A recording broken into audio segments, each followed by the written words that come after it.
Mobile phone மூலமாக mobile app மூலமாக நீங்கள் பண பரிமாற்றம் செய்கிறீங்களா? இதை கவனமாக கேளுங்க.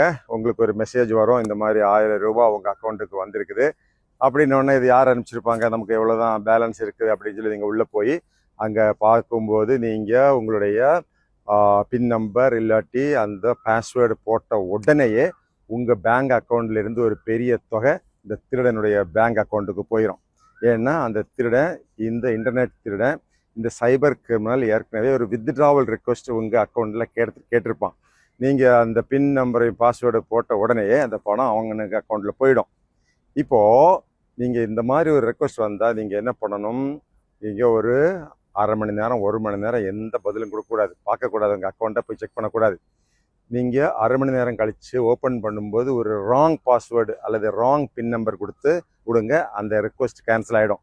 அதுக்கு பிறகு நீங்கள் உங்கள் பேலன்ஸை பார்க்கலாம். ஆனால் அந்த இன்டர்நெட் திருடன் வந்து சாதாரணமாக இருக்க மாட்டான். உங்களுக்கு ஃபோன் பண்ணுவான், 1000 ரூபா போட்டிருக்கிறேன், நீங்கள் எனவே ஒரு தேவையான பணம், அது முக்கியமான பணம், இப்போ உங்களுக்கு லிங்க் அனுப்புகிறேன், இந்த லிங்க்கில் வந்து எனக்கு 1000 ரூபாயை அனுப்பிச்சி விட்ருங்கன்னு சொல்லி ஒரு லிங்க் கொடுப்பான். அது வந்து ஏபிகே லிங்க், அது ரொம்ப டேஞ்சரஸ் ஆனது. அந்த லிங்கில் நீங்கள் போனாலே உங்கள் ஃபோனு, உங்கள் அக்கௌண்ட் எல்லாமே காம்ப்ரமைஸ் ஆகிடும். அதுக்கு பிறகு உங்கள் அக்கௌண்ட்டில் இருக்கிற ஒட்டுமொத்த பணத்தையும் உங்களுக்கு தெரியாமலேயே அவன் ட்ரான்ஸ்ஃபர் பண்ணி எடுத்துகிட்டு போயிடுவான். ஸோ இப்படிப்பட்ட பணம் வந்ததும் நீங்கள் ஃபோன் பண்ணால் கூட பிற்பாடு அவன் ஃபோன் பண்ணால் அதை பிளாக் பண்ணிடுங்க. நீங்கள் இப்படி ஒரு சம்பவம் நடந்திருக்குது, உங்களுக்கு அக்கௌண்ட்டில் பணம் வந்திருக்குன்னா www.cybercrime.gov.in இதில் மட்டும் ஒரு கம்ப்ளைண்ட் ரெஜிஸ்டர் பண்ணிவிட்டு பேசாமல் இருங்க. எவனாவது ஃபோன் பண்ணால் பிளாக் பண்ணிடுங்க. எக்காரணத்தை கொண்டும் நீங்கள் போய் பேலன்ஸை பார்க்க போகாதீங்க.